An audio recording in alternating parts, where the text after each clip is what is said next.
Zenu mabibi na mabwana wafuasi wa Demoon TV Official, tunarudia tena kwenye masomo yetu yanayohusu kujifunza Kiswahili. Sasa somo la leo ni kuhesabu. Kuhesabu ndio kuvuga ni kubara. Kuhesabu. Somo letu ni kuhesabu.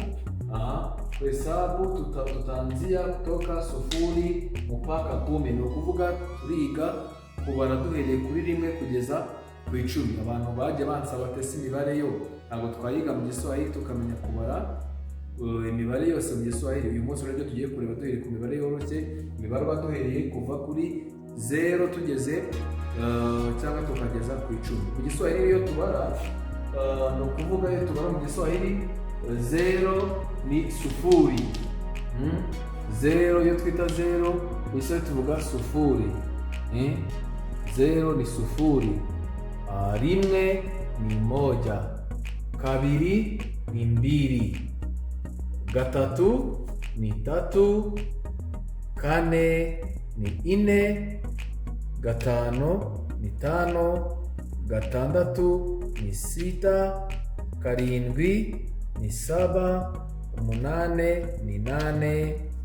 9 ni 9. 10 tuvuga 10.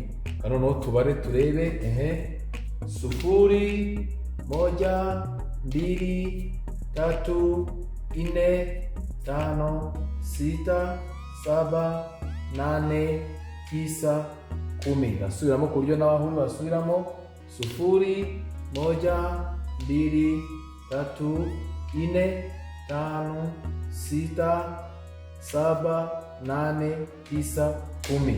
Nasubiramo bwa nyuma kugira ngo n'abahungu usubiremo ni 0 1 2 3 4 5 6 7 8 9 10. Umaze rero kumenya imibare mu Giswahili, umaze kumenya kubara kuva kuri 1 nkuko kuri 0 nkuko naberetse kugera ku 10. None ushobora kwibaza tese kuva noneho ku 10 tugera kuri 20 bigenda bite? Wamaze kumenya imibare biroroshye cyane kuko uhita noneho ufata 10, ubwo tugiye kuvuga 10 wenda se gushyiraho rimwe bibyara 11, uravuga uzavuga 10 noneho wongeremo na uvuge 10 na wongera wa mubare rimwe uvuge 11. 11 ni 10 wongeremo na icyungo na yungu bihuza noneho wongereho moja. Tuvuge noneho 11 ubwo ni 11, 12, 13, 14, 15, 16, 17, 18, 19. Noneho ubwo ngubwo 20 ubutaha isomo rutaha nibyo tuzakomerezaho tureba niba turaho tuvuga 20 30 tugakomeza. Nubwo ubwo mpamya ko umuntu wese ubwo mumenye kubara kuva kuri 0 kugera kuri 20. Reka dusubiremo bwa nyuma noneho tugeze kuri 20 tube duhagarikiye aha ubutaha tuzakomeza tura kuri 20 kugeza ku yindi mibare ikurikiyeho.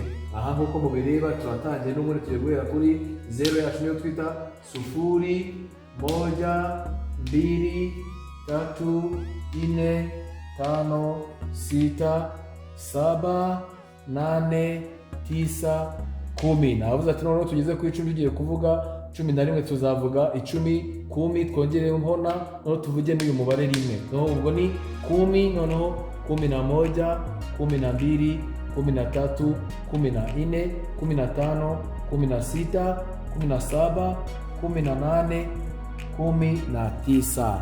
Aha, asante sana rero. Ndabashimiye mwese abakunzi ba Demoon TV Official, ndabashimiye. Ubutaha turi kumwe tuzakomeza amasomo yacu. Ciao ciao, ndabasezeye kwa heri, tuzasubira.